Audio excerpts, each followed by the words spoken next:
Yes, hello. Welcome to the Biz Communication Show. I'm your host, Bill Lampton, the Biz Communication Guy, once again bringing you tips and strategies that will boost your business. Today, we're very fortunate to have a highly resourceful, highly successful guest that I've had the privilege of knowing for many years and respecting all that time and learning from, as you will today. I'm talking about Ricky Steele, who comes to us from the metropolitan Atlanta area. Ricky is the ultimate rainmaker. He has a long history of developing new business, expanding the brand, marketing, public relations, and in community engagement for clients across many industries. In March of 2020, Steele joined Talent 360 Solutions as their chief development officer. The results were immediate. In the next 18 months, 10 new companies became clients, including a $40 billion international firm.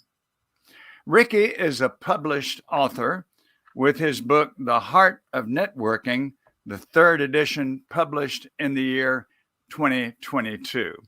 I've had the privilege of posting a video review of that book on Kindle. Ricky and I are going to be discussing this terrific book.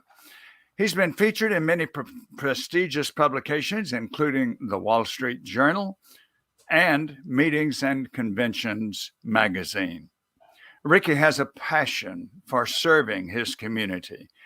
And those of us in the Atlanta area are very well of his not only active leadership, but his participation in very active participation in philanthropic organizations and charitable organizations. The Aurora Day Camp awarded him its Lifetime Community Leadership Award. That's among many civic awards that he's received.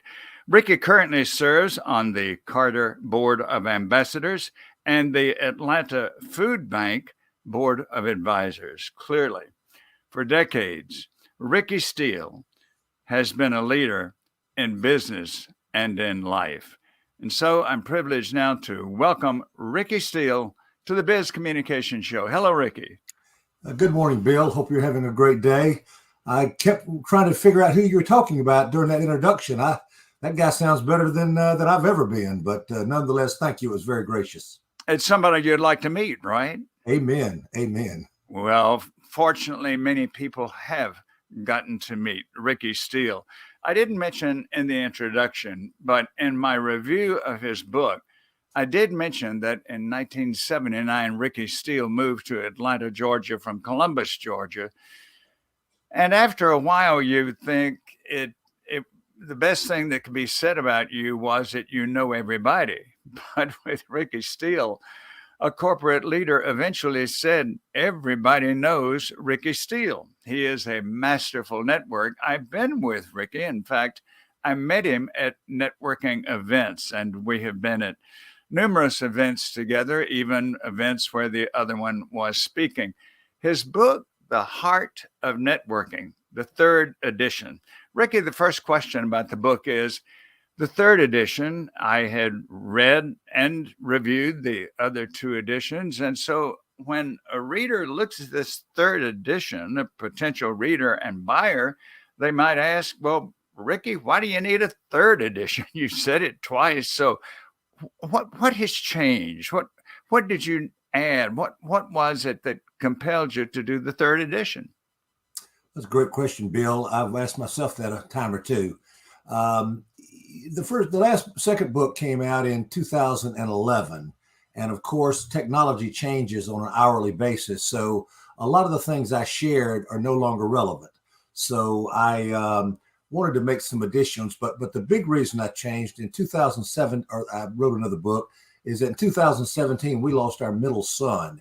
And the empathy and the outpouring of love and kindness and compassion from people in the business community was very, very powerful.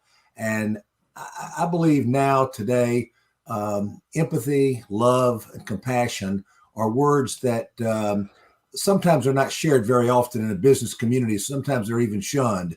I think they should be celebrated. So that was the first beginning of the new book. And the second was COVID-19.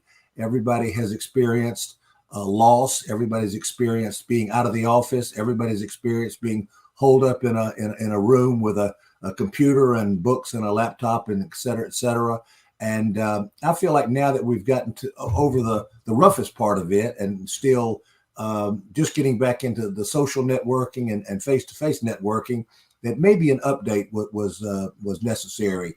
And the update consists of some ideas that I've learned and some things that I do now that I did not do 10 or 11 years ago. But again, it goes back to that whole concept of love and empathy and compassion and doing unto others and trying to make everyone's life a little bit better and not trying to sell anything to anybody.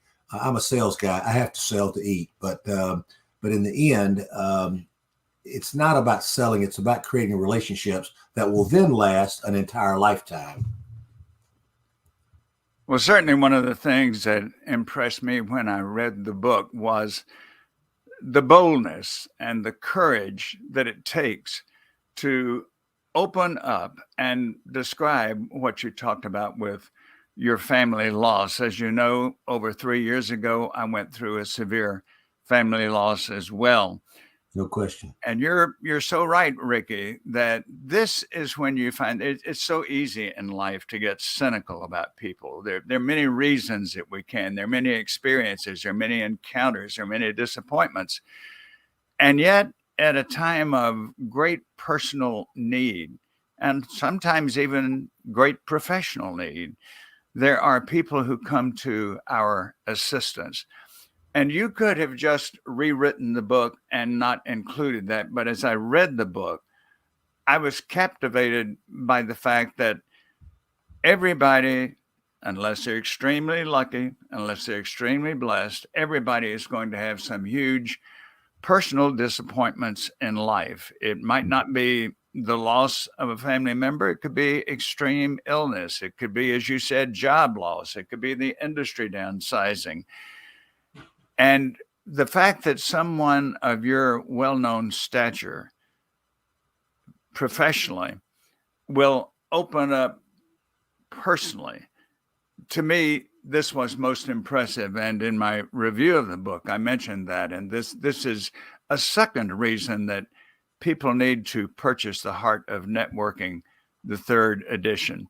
Now, you talked about the changes that had taken place. You referred to that, and you know, we don't have to have our eyes very wide open to know that the last 5 years or so have been catastrophically changing.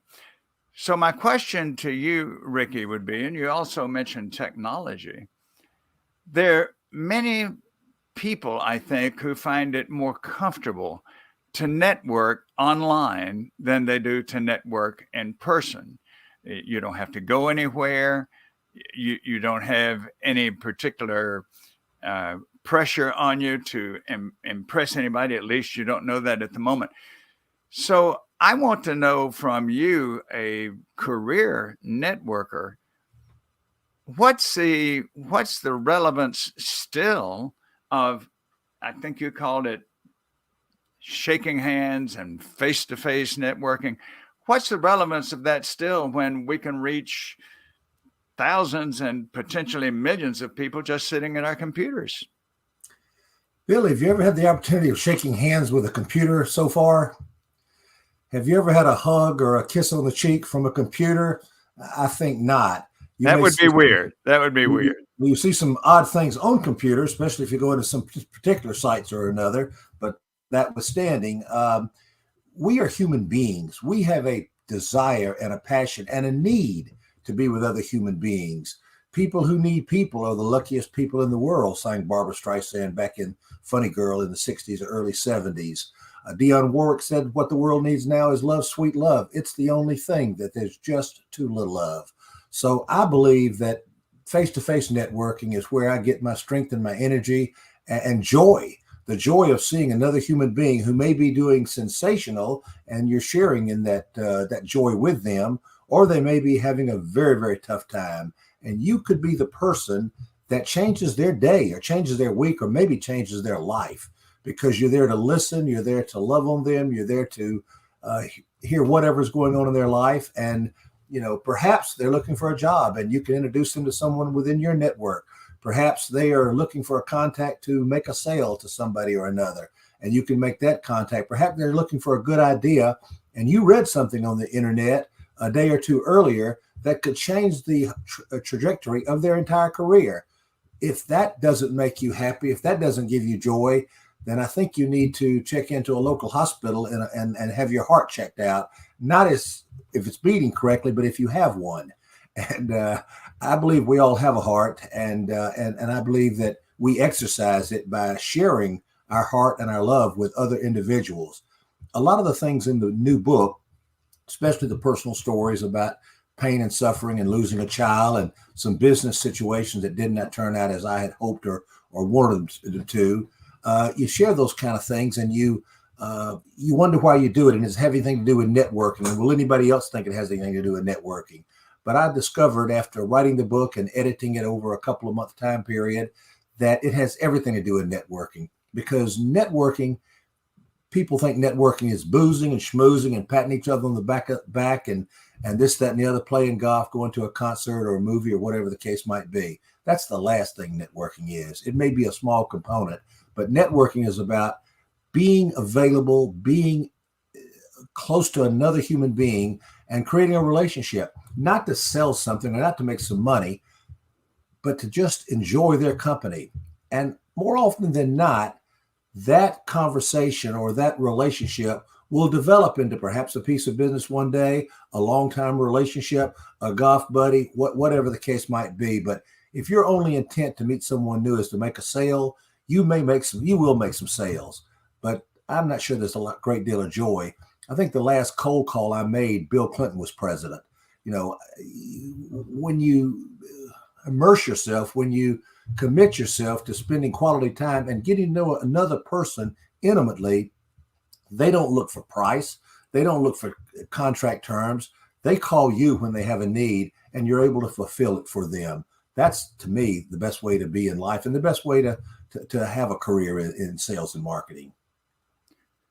You see, you have already moved ahead to another question that I had, and that's something you do in life, Ricky. You anticipate what people need. That's the story of your life. But you have moved ahead. I was going to ask, what really do you consider the purpose of networking or the heart of networking? You talk about it in the book. You've put it very plainly here.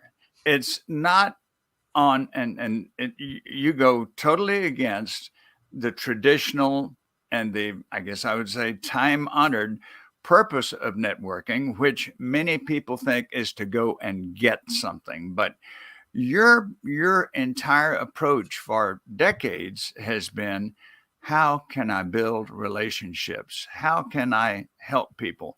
I have to tell you about an incident that happened with me at a networking event. It was at least 10 years ago, but I remember it very vividly because it's such an example of how not to network. At this Chamber of Commerce business after hours, there was a man who I didn't know who came up to me, handed me his business card. The next time you want done, I'm the guy to call. He walked away. He never asked me who I was. He never asked anything about what I did, what I needed, what my interests were. And I saw this guy circulate the room. He probably handed out 50 business cards that night. You and I can guess that the next day, this man sat by his phone wondering why it didn't ring. I mean, after all, he told everybody how great his services were. But your approach, Ricky, is that it's not about what I can get, it's what I can contribute. And as you say in the book, if eventually out of those relationships, business develops, that's a plus. Am I interpreting that right? No question about it. I've got a large network, as you already know, and been very blessed to meet people from all walks of life, all across the country and some in other countries. And early in life, you're taught in sales, if you want a career in sales, a lot of people are taught the ABCs of selling. The ABCs of selling, and you remember I believe it was Glenn Ross, that particular movie. It was always be closing. ABCs, always be closing. If that was the reason to be in sales or networking, then I would always be hungry and never have a client. I believe the ABCs of networking and sales and marketing and relationships are always be caring. Be caring about the other individual, what's going on in his or her life and their family and their business and everything that goes on, and the intimate conversations that I've been blessed to have with people who were CEOs of Fortune 150, 200 companies, 30, $40 billion in revenue, and they open up and share heart-to-heart things. Do you think that we don't have a relationship different than they do with most every other service provider they've ever done business with? And probably some of those service providers do 10 times the business they do, maybe not in the sector that I'm in, but they have a great product, great service, they're well respected, and they have a business relationship, but they're not the one that you would consider calling at 2:00 in the morning if you have a real tragedy. And again, a lot of people are claim to be are introverted and are not willing to open up. And I understand that there are a lot of books that deal with being introverted, and a speaker in Atlanta that I've used to share with groups before. I actually hired her to speak to some of the groups because even being introverted, there are ways to break out of that, and there's certain mindsets that you can get into, and you can find there's a lot of other introverted people that are looking for someone to spend time with them, and before you know it, you've created an entire universe of people that you may be a tad introverted, but you have some things in common, and you find a universal appeal to make the world a better place or make the lives better or whatever the case might be. So the long answer to your very short question was, Bill, networking is about creating relationships, caring about other people, and trying to leave the world in a better situation than we ever entered it. And if we can do that, then whether we live to 30 or 90, we've accomplished what we were meant to accomplish on this earth.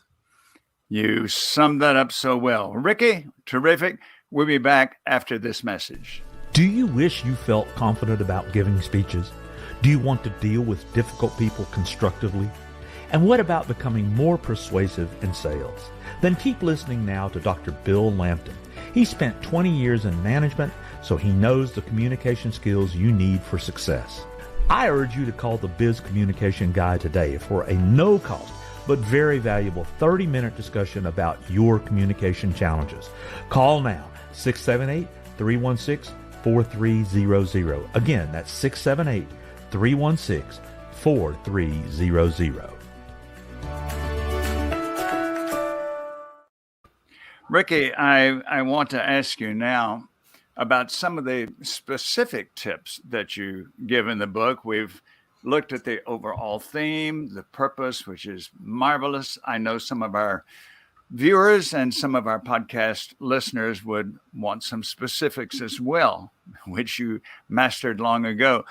And one of the items that I read in the book, which I thought made so much sense, tell us the reasons why over the years, when you yourself go to a networking meeting, you don't wait until the meeting is 30 minutes going, but you get there early, ahead of practically anybody else. What are some of the advantages of that?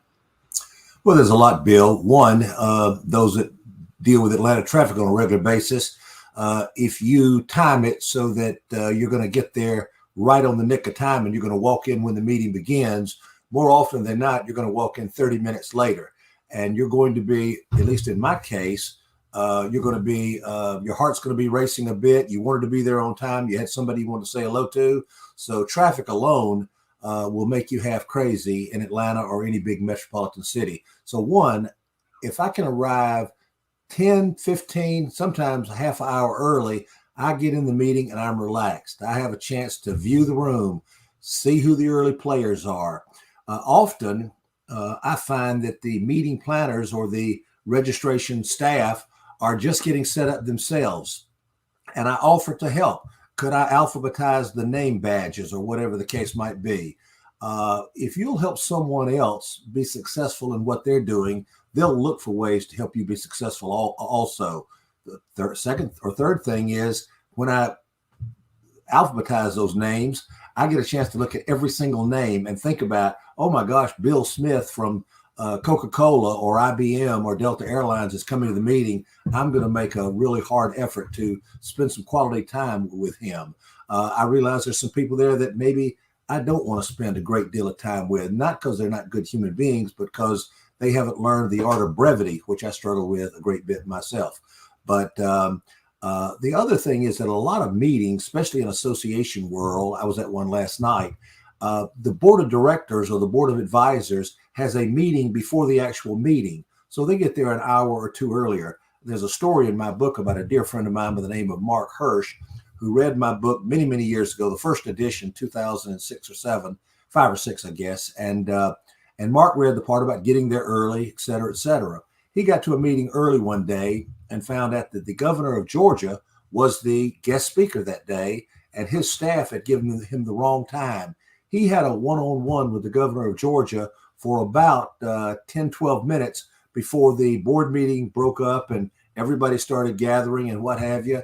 The governor, in his remarks about technology to this technology association, turned around and said in the Q&A portion of the program, I don't know a great deal about that, but Mark Hirsch, the guy in the big yellow shirt, does know about that. You ought to talk to him after the meeting's over with, because he and I have already chatted about that a little early in the evening. Well, Mark thought he had won the lottery. Everybody came up afterwards. He picked up cards, he gave out cards, and he decided to establish some relationships. So to me, if it's worth going to, it's worth going to on time, and it's worth being prepared. If you go to a meeting and you're not prepared to be there, then stay at home, work a little longer on whatever you are working on. Be prepared, and that requires work. Networking. What is the key part of networking? It's work. I know a lot of people that say, I'm not afraid of hard work. And when I hear somebody say that, I realize the reason they're not afraid of it is they've never done any. Doing hard work is hard work. But if you're not willing to do it, how successful are you going to be in life? Talking about hard work, I would like for you just to share something that you tell in the book about what a maybe typical day during the height of your networking career, what a typical day would involve. You know, many of us think of networking and we think, okay, I'll go to one event a week. I have a very successful friend who launched a new business, Ricky, about 7 or 8 years ago. And he became instantly successful. He told me later that he went to 10 networking events a week. Many people don't go to 10 networking events in their life. So as I read in your book, what would be maybe kind of a typical networking day of breakfast and lunches and receptions? What might be that day look like? Well, at 70 years old, it's not what it was at 30 or 40 years old. I'll be quite honest about that. What is? But that's amen to that. A lot of people talk about a great musician or an artist of some sort being an overnight success, a sensation. Garth Brooks sells out arenas all over the world for multiple days at a time. I first saw Garth Brooks at the Buckboard Saloon in Marietta, Georgia, in front of a crowd of about 125 people. He paid his dues to be able to be who Garth Brooks is today. Right. And Bruce Springsteen or anybody you want to name has paid their dues to get there. I had to pay my dues as well. In the early days, I think the craziest day I think I ever had is I used to have a restaurant, and I have a different one now that I go to on a regular basis, because if you'll go to a place and establish a relationship with the servers, with the folks that work behind the cash register, the whole 9 yards, you'll have a partner in your business relationship. this particular restaurant was open 24 hours a day. And I showed up one morning at 6:15 in the morning, and I did not leave until 3:30 in the afternoon. I had 7 back-to-backs, breakfast with one, coffee with another, breakfast with one, coffee with 2 more, lunch. And then I think I ended up with 2:30 or 3 o'clock with a gentleman, and we had a hot fudge sundae, which was delicious, by the way. But a lot of people think, well, that's just nuts. But I was able to get 7 different groups of people, and it was one-on-one a few times, but most of the time it was a young entrepreneur trying to raise some money. And sitting next to us was Sig Mosley, the godfather of angel investing in Atlanta, Georgia, in the Southeast. It was me introducing Sig to them, or me introducing a young technology company to John Yates, the king of networking in Atlanta for all practical purposes, and the guy who has helped more early stage companies like ISS and others become successful because of the legal advice he was able to give. So I wasn't selling my products or services at all. I was putting 2 people together, and after they scored and they swapped money, who do you think when they needed my services did they call? Probably wasn't a Yellow Page directory as to the services they were looking for. They didn't try that. They called me on my cell phone, and we got together and business was consummated. So again, at one point, the Atlanta Business Chronicle, the new business newspaper of Atlanta, had a new technology writer, and the publisher of the paper asked me to show him the ropes because he was new to the city. And after the second or third day, the publisher called me and said, "You got to let up on him. He's worn out. He can't do his work." And I was probably 45 at that time, or maybe 50, and he was 25 or 26. But just following me around, I wore the young fella out because it was a breakfast meeting, it was a lunch meeting, it was a 2 o'clock meeting. And then that night we went out to a networking function for the Atlanta CEO Council or Technology Association of Georgia, and shook hands and did whatever until 10 o'clock. And then I said, "I know one more event we can go to." And he said, No. I'm out. I got to go home. So again, I don't do that anymore. I did last night walk in at 11:30 and tell my wife, I got to slow down the rest of this week. It's been a rough one. I had the opportunity, of course, seeing you earlier this week. I was at 3 meetings yesterday. So some weeks are different than others, but having written this book and wanting to share the story, I'm probably working harder today than I have since COVID was kind of over with. The 3 to 4 or 5 meetings a day are not happening like they were before COVID, but they're getting back to that direction, and I love it. But also, my 70-year-old body can't do what my 40-year-old body did. Well, you have capsuled for us your schedule, which makes us re-examine our own networking schedule now that we can get out and about again. And it proves something you said a few minutes ago, and that is that networking is work. It's not just sipping cocktails and saying hi to a few friends and going home early. No, it is work. Ricky, this has been, as I expected, a fascinating, informative, entertaining, and highly beneficial conversation. So I know there are people who want to contact you. Give us, please, your contact information. Certainly, Bill. If you want to buy the book, anybody interested in the book, it's at www.heartofnetworking.net as opposed to .org. I figure if I'm in networking, I better keep a .net as the email address or the web address. Personally, you can find me at rsteele, Steele, at talent360solutions.com. I joined Talent 360, 2 young guys, and very, very smart. We're in the IT, engineering, accounting, finance, staffing industry. And so it's kind of what I've been doing the last 10 or 12 years. We're having a lot of fun.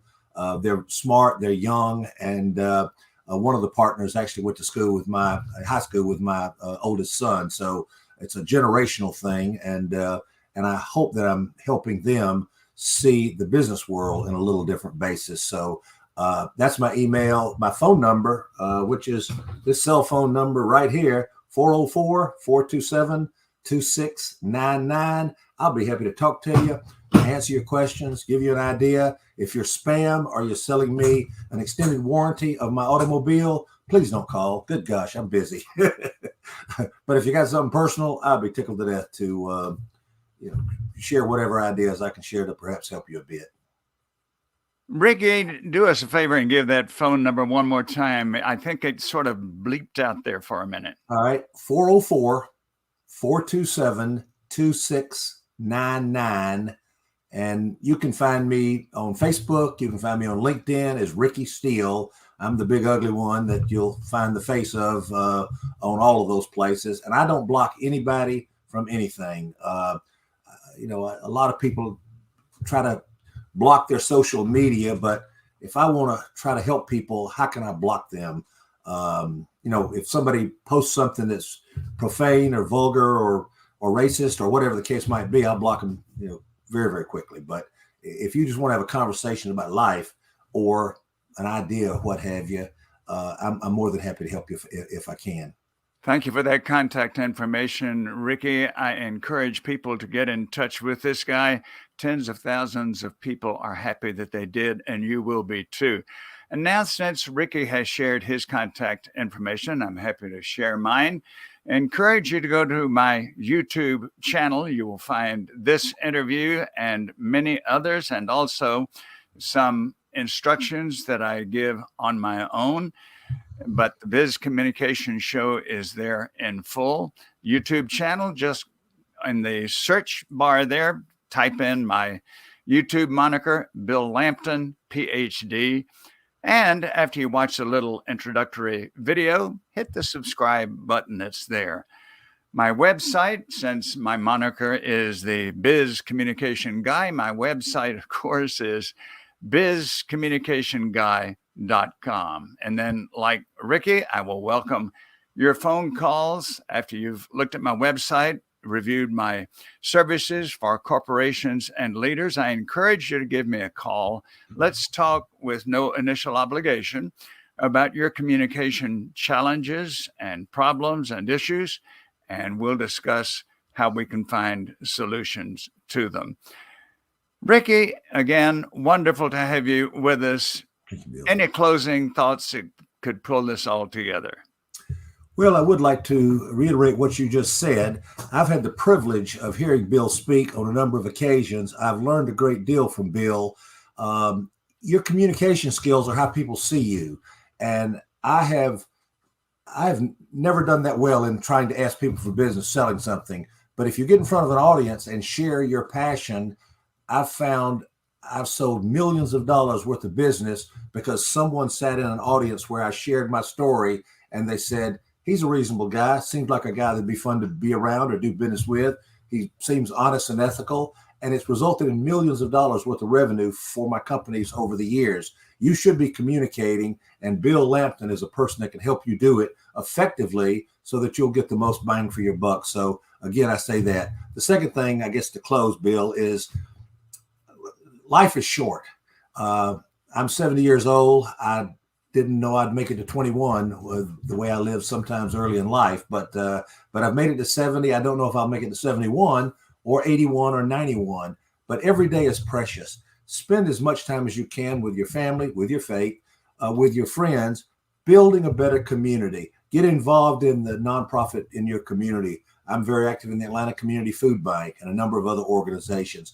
Get involved because it is our responsibility to make the world a better place. And if it's not going to be us, who the heck's it going to be? So you and I should be doing as much as we can to make the world more filled with love and kindness, and to stop some of this bickering that we do back and forth just because we think it's fun or something. I haven't figured that part out yet. But anyway, it's been a privilege, Bill. It's always great fun to spend time with you and to see you. And I do urge your audience to get in touch with you for expert help in making them be a better version of themselves. Thank you, Ricky, for those supportive words. Thank you so much for being with us today with great tips. And I encourage everyone to get in touch with you and to purchase The Heart of Networking, the third edition.